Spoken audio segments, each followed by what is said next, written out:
হক না সে ফেরাউন কিবা নমরুদ, কেউ ভবে চিরকাল রয় না, কেউ ভবে চিরকাল রয় না। পৃথিবীতে কেউ স্থায়ী হয় না, হক না সে ফিরাউন কিবা নমরুদ, কেউ ভবে চিরকাল রয় না। চলে যায় সব ছেড়ে যেতে হয়, মৃত্যু মানে না কোনো পরিচয়।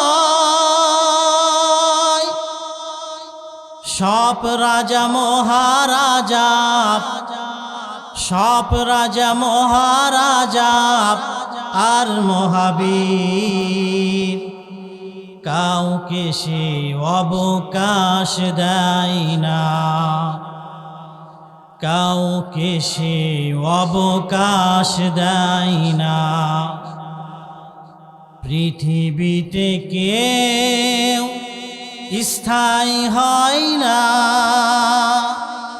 হক না সে ফিরাউন কিবা নমরুদ,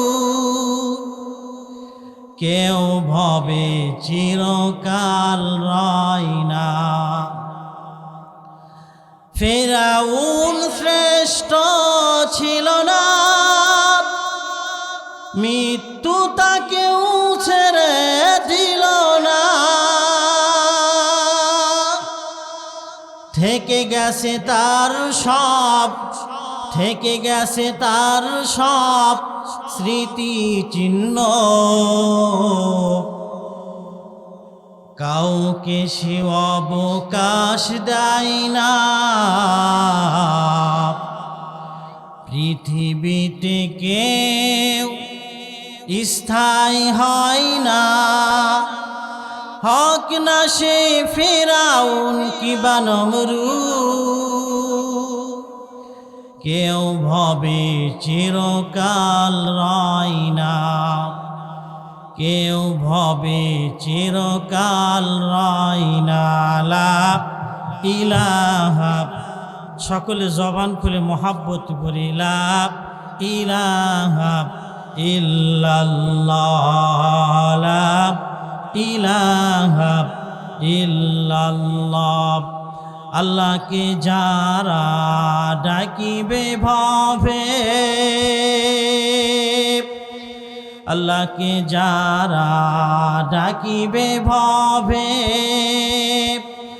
আল্লাহর আপন তারাই হবে। ইহকালে মুক্তি পরকালে শান্তি দিবেন দয়ার আল্লাহ তাআলা। লা ইলাহা ইল্লাল্লাহ, লা ইলাহা ইল্লাল্লাহ, লা ইলাহা ইল্লাল্লাহ মুহাম্মাদুর রাসূলুল্লাহ সাল্লাল্লাহু তাআলা আলাইহি ওয়াসাল্লাম। ঐতিহ্যবাহী বেতুয়া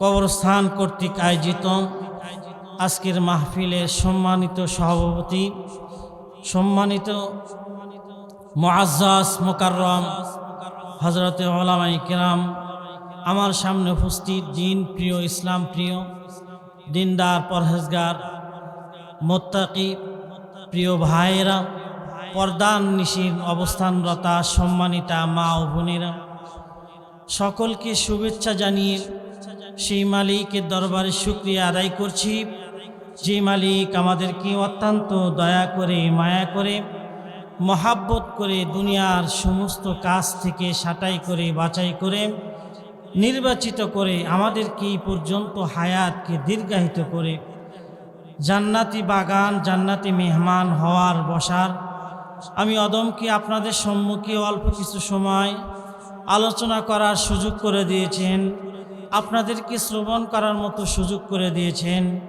সেই মালিকের দরবারে মহাব্বত নিয়ে, ভালোবাসা নিয়ে, দরদ নিয়ে সকলে জবান খুলে সকলে একবার কালেমাতুশ শুকুর আদায় করি, সকলে বলি আলহামদুলিল্লাহ। অতঃপর বিশ্ব নবীর প্রতি মহাব্বত নিয়ে, ভালোবাসা নিয়ে, দরদ নিয়ে মনকে উজাড় করে মন খুলে একবার দরুদ পাঠ করি, সকলে বলি সাল্লাল্লাহু তাআলা আলাইহি ওয়াসাল্লাম। আমি আপনাদের সম্মুখে কোরআনে হাকিম থেকে একটি আয়াত তেলাওয়াত করেছি, নবীজির অসংখ্য হাদিস থেকে একটি হাদিস তেলাওয়াত করেছি। আল্লাহ পাক রব্বুল আলামিন যদি আমাকে তৌফিক দান করেন, আয়াত এবং হাদিসকে সামনে রেখে জরুরি কিছু আলোচনা করার চেষ্টা করবে ইনশাআল্লাহু তাআলা। আজকে আমার আলোচ্য বিষয় হলো, যেহেতু কবরস্থানের মাহফিল, আর এই কবরস্থান এমন একটা জিনিস যেখানে পৃথিবীর সব মানুষকে যেতে হবে, ঠিক কিনা জোরে বলেন। এই কবরস্থানে ধনী গরিব কোনো কি নাই, ভেদাভেদ নাই, সকলকে যেতে হবে। দুনিয়াতে আল্লাহ পাক রব্বুল আলামিন যত মানুষকে সৃষ্টি করেছেন, যত প্রাণীকে আল্লাহ পাক সৃষ্টি করেছেন, সকলকে মৃত্যুবরণ করতে হবে কিনা জোরে বলেন। মৃত্যুবরণ করতে হবে না? দুনিয়াতে সবাই থাকতে পারবে? মানব জাতির চাহিদা হলো দুনিয়াতে থাকা, ঠিক কিনা জোরে বলেন। আমাদের অন্তরের তামান্না হলো দুনিয়াতে বেঁচে থাকা, কিন্তু আল্লাহ পাক রব্বুল আলামিন জানায়া দেয়, হে দুনিয়ার মানুষ, কুল্লু নাফসিন যায়কাতুল মাউত, প্রত্যেক প্রাণীকে মৃত্যুর স্বাদ গ্রহণ করতেই হবে, করতেই হবে। আপনারা যাদের যে পরিমাণ বয়স হয়েছে, আমার এই ছোট্ট জীবনে এ পর্যন্ত আমার এই এলাকার অনেক মানুষকে দেখেছি, আপনারা দেখেন নাই? আজকে অনেক মানুষ এই কবরস্থানে তারা ঘুমিয়ে আছে। আমাকেও আপনাকে একসময় এই দুনিয়া ত্যাগ করে, দুনিয়ার মায়া মমতা ত্যাগ করে আমাকেও এই কবরে যেতে হবে। এই দুনিয়া আল্লাহ পাক মানুষকে দিয়েছেন ক্ষণস্থায়ী। আমাদের জন্য, মানব জাতির জন্য একটা স্থায়ী সময় আছে, সেটা হলো পরকাল, ঠিক কিনা জোরে বলেন। এই দুনিয়া কারোর জন্য 60 বছর, কারোর জন্য 100, 150, এক সময় তার যে পরিমাণ হায়াত আল্লাহ পাক দিয়েছেন, হায়াত শেষ 1 সেকেন্ড। আর দুনিয়ার কোনো মানুষ এই দুনিয়ার মধ্যে থাকার কোনো অবকাশ নেই, থাকতে পারবে না। সকলকেই এই দুনিয়ার মায়া মমতা ত্যাগ করে এই কবরের বাসিন্দা হতে হবে। আল্লাহ পাক রব্বুল আলামিন যদি আমাকে অর্ডার করেন, আমি আপনাদের সম্মুখে এখানে বসে বসে আলোচনা করছি, আমাকেও এখনই চলে যেতে হবে। আমি যদি বলি, আল্লাহ একটু সময় আমাকে অবকাশ দেন, একটু সময় আমাকে দেন, আমি কিছুক্ষণ আলোচনা করি, এরপর আমাকে নিয়ে যান, আল্লাহ মানবে? শুনবে না। আপনি যেখানে থাকেন না কেন, যেই অবস্থাতে থাকেন না কেন, আল্লাহ পাকের হুকুম যখন আসবে, এই দুনিয়ার মায়া মমতা ত্যাগ করে আমাকে চলে যেতে হবে, ঠিক কিনা জোরে বলেন। এই দুনিয়া থাকার জায়গা না। আল্লাহ পাক রব্বুল আলামিন আমাদেরকে দুনিয়া কেন দিয়েছেন? দুনিয়া দেওয়ার উদ্দেশ্য আছে না নাই? জোরে বলেন, আছে না নাই? দুনিয়া আল্লাহ পাক আমাদেরকে দিয়েছেন ইবাদত করার জন্য, ইবাদত করার জন্য। একটা মিসাল দিলে বুঝবেন। আমি যদি এখান থেকে ঢাকাতে যেতে চাই, তাহলে টাকা পয়সা থেকে শুরু করে সামানাদি ইত্যাদি সব কিছু জোগাড় করে আমাকে যেতে হবে। সব কিছু জোগাড় করে সেখানে যদি আমি না যাই, তাহলে ওখানে গিয়ে আমাকে কষ্ট আর ক্লেশের মধ্যে আমাকে পড়তে হবে, টেনশনের মধ্যে আমাকে পড়তে হবে। আর যদি এখান থেকে যদি সব কিছু সুন্দর করে গুছিয়ে টাকা পয়সা ইত্যাদি সাথে নিয়ে যাই, তাহলে আমার ওখানে যাওয়ার পর কোনো ধরনের কষ্ট হবে না। অনুরূপভাবে দুনিয়ার মানুষকে আল্লাহ পাক রব্বুল আলামিন জানাইতে চায়, হে দুনিয়ার মানুষ শুনে রাখো, আল্লাহ পাক রব্বুল আলামিন আমি তোমাদের কি মানুষ রূপে আল্লাহ পাক বলেন আমি তোমাদেরকে সৃষ্টি করেছি, দুনিয়ার জমিনের মধ্যে আমি তোমাদেরকে পাঠিয়েছি, তোমরা দুনিয়াতে যাবা, দুনিয়াতে যাওয়ার পর আমি আল্লাহ পাক রব্বুল আলামিনের ইবাদত করবা, ইবাদতের মাধ্যমে তোমার আমলনামায় সব জড়ো হতে থাকবে। আর যখন তোমার মৃত্যুবরণ হবে, মৃত্যু হওয়ার পর কবরের জগৎ থেকে শুরু করে যত জগৎ আছে প্রত্যেকটা জগতে তোমার শান্তি আর শান্তি, তোমাকে কেউ কষ্টের মধ্যে ফেলাইতে পারবে না, তুমি শান্তি আর শান্তি। যখন থেকে তোমার জানটা বাহির হবে, মালাকুল মউত যখন আসবে, ফেরেশতারা তোমাদেরকে আহলান সাহলান জানায়া আল্লাহ পাক রব্বুল আলামিনের দরবারে এই রূহটা আল্লাহ পাকের দরবারে নিয়ে যাবেন। সেই কারণে আল্লাহ পাক আমাদেরকে দিয়েছেন এই দুনিয়া ইবাদত করার জন্য। দুনিয়া কিসের জন্য? ইবাদত করার জন্য। দুনিয়াতে যত ইবাদত করব তত আমার পরকাল জীবনটা আমার জন্য কি হবে? শান্তিময় হবে। আল্লাহর নবী বিশ্বনবী বলেছেন, আল কাইয়্যিসু মান দানা নাফসাহু ওয়া আমিলা লিমা বাদাল মাউত।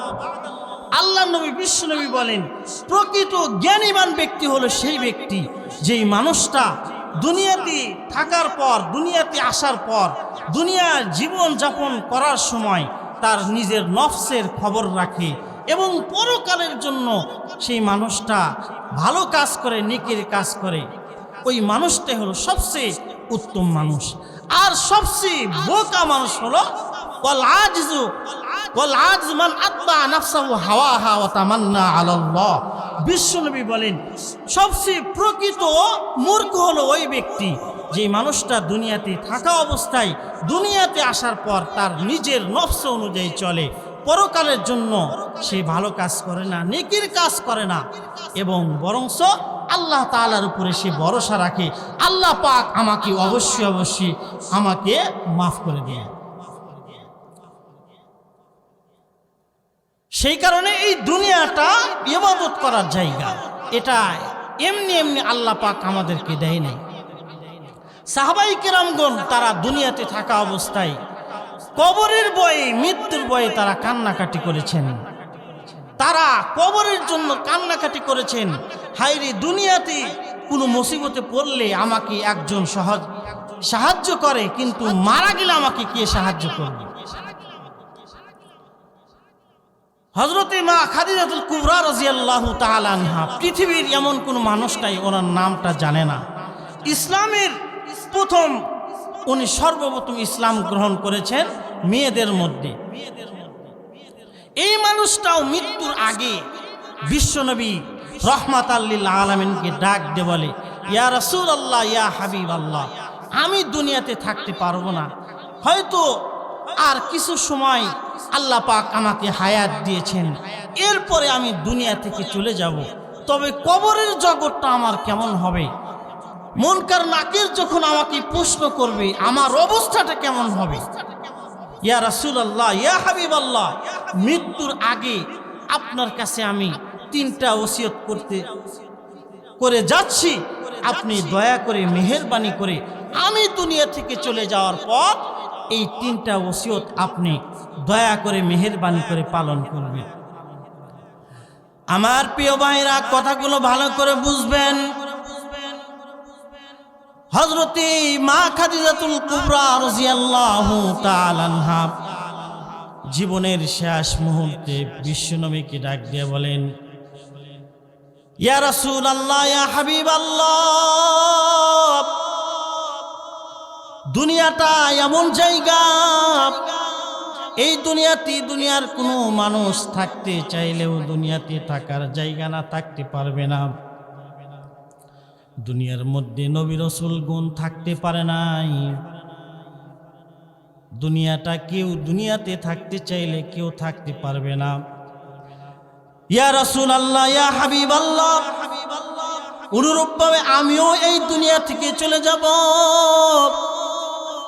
তবে ইয়া রাসূলুল্লাহ, ইয়া হাবিবাল্লাহ, দুনিয়া থেকে যাওয়ার আগে আমি আপনার নিকটে 3টা ওসিয়ত করে যাচ্ছি, দয়া করে মেহেরবানি করে আমি দুনিয়া থেকে যাওয়ার পর, মৃত্যুবরণ করার পর আপনি দয়া করে মেহেরবানি করে 3টা ওসিয়ত পালন করবেন।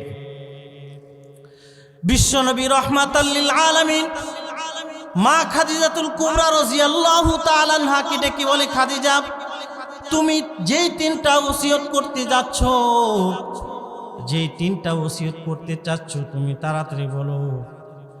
মা খাদিজাতুল কুবরা রাদিয়াল্লাহু তাআলা আনহা বিশ্ব নবীকে ডাক দিয়ে বলেন, ইয়া রাসূলুল্লাহ, ইয়া হাবিবাল্লাহ, আমি যখন এই পৃথিবীর মায়া মমতা ত্যাগ করে যখন দুনিয়া থেকে চলে যাব,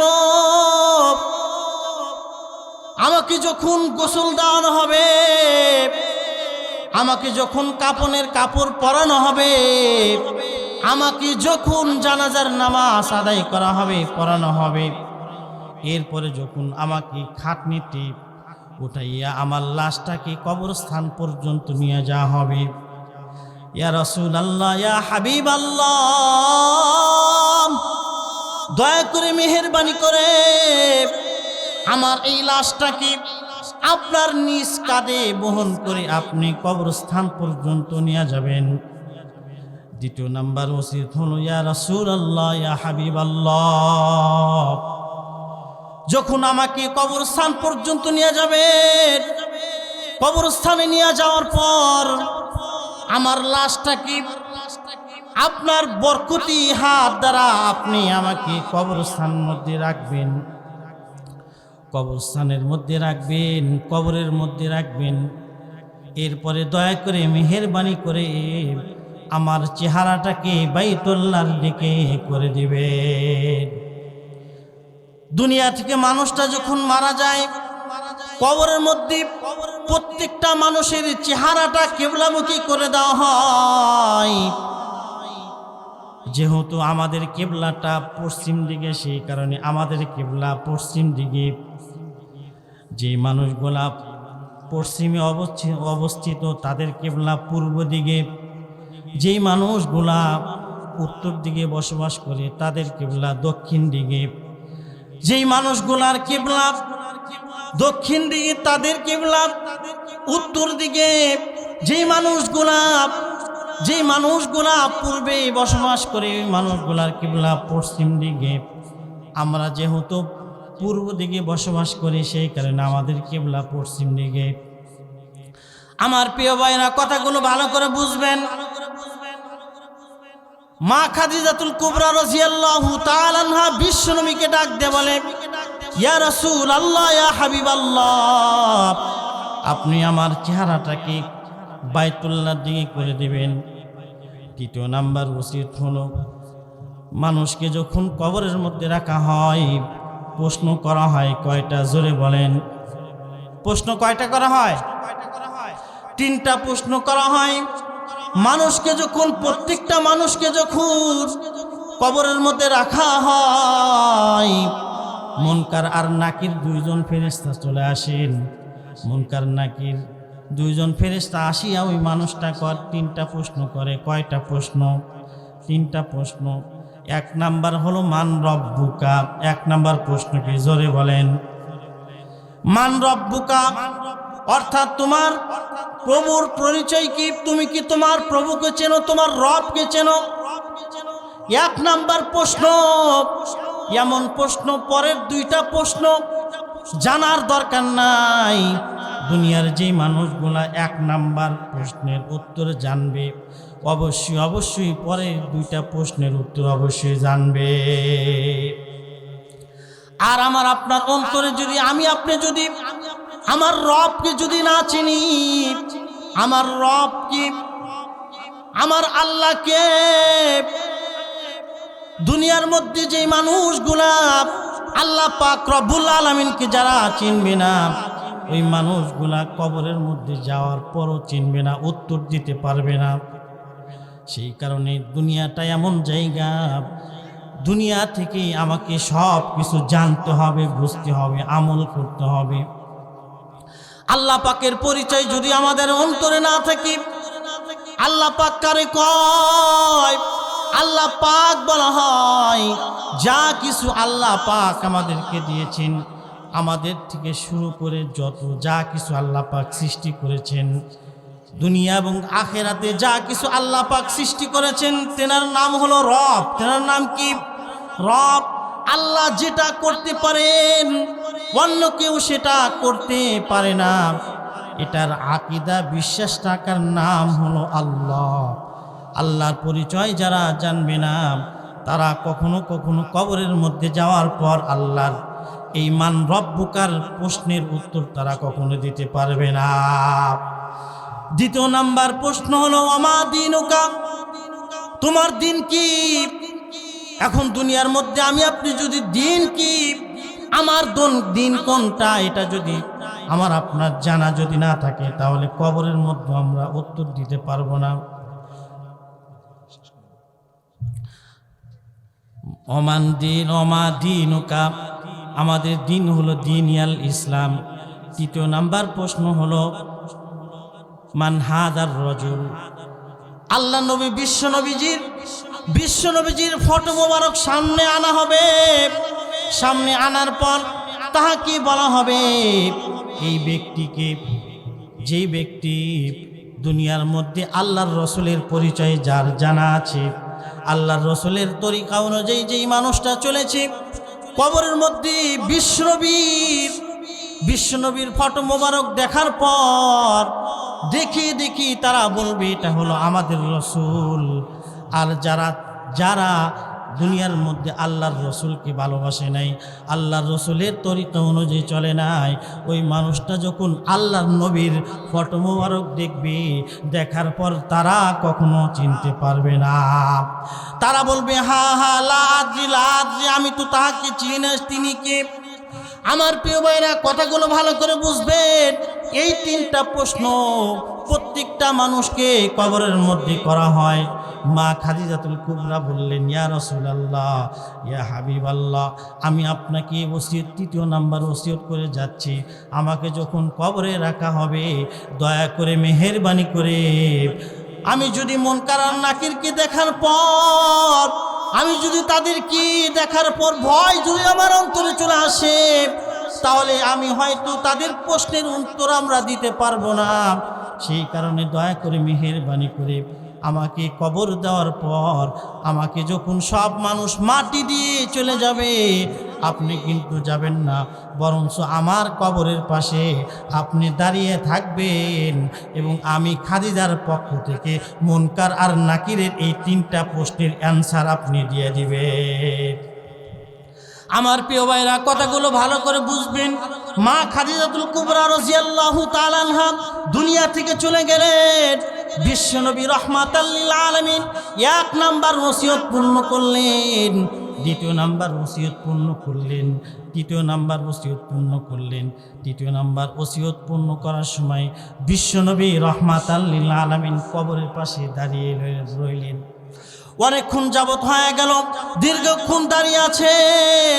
আল্লাহ পাক রব্বুল আলামিন হযরতে জিবরিল আমিনকে বিশ্বনবীর নিকটে পাঠিয়ে দিয়েছি, ইয়া রাসূলুল্লাহ, ইয়া হাবিবাল্লাহ, আপনি মুনকার আর নাকিরের প্রশ্নের উত্তর দেওয়ার জন্য মা খাদিজাতুল কুবরা রাদিয়াল্লাহু তাআলা আনহার কবরের পাশে আপনি দাঁড়িয়ে আছেন, আপনাকে আর অপেক্ষা করতে হবে না। আল্লাহ পাক রব্বুল আলামিন মা খাদিজার প্রতি এমন রাজি হয়েছেন, এমন খুশি হয়েছেন, তার প্রতি আল্লাহ পাক এই পরিমাণ সন্তুষ্ট হয়েছেন। আল্লাহ পাক রব্বুল আলামিন মা খাদিজার প্রশ্নের উত্তর আপনি দেওয়া লাগবে না, বরঞ্চ মুনকার আর নাকিরের এই তিনটা প্রশ্নের উত্তর আল্লাহ পাক স্বয়ং দিয়ে দিবেন। জোরে কান সুবহানাল্লাহ, আরো জোরে কান সুবহানাল্লাহ।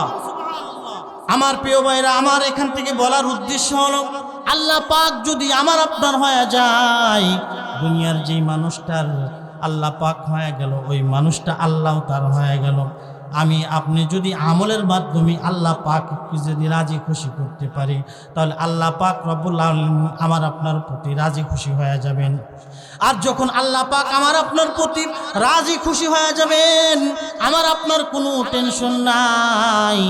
আর যদি আল্লাহ পাক রব্বুল আলামিন আমার আপনার প্রতি নারাজ হয়, তাহলে মুসলমান শুনে রাখেন, যখন আমার আপনার মধ্যে থেকে জানটা বাহির হয়ে যাবে, জানটা বাহির হওয়ার সাথে সাথে আযাব শুরু হয়ে যাবে। সেই কারণে আমার প্রিয় ভাইরা, আমাদেরকে আল্লাহ পাক রব্বুল আলামিন এই দুনিয়াটা দিয়েছেন আমল করার জন্য। আল্লাহ পাক রব্বুল আলামিন আমাদের সকলকে যা কিছু আলোচনা করলাম, আমি আপনাদের সন্তান, আমাকে সকলেই চেনেন না?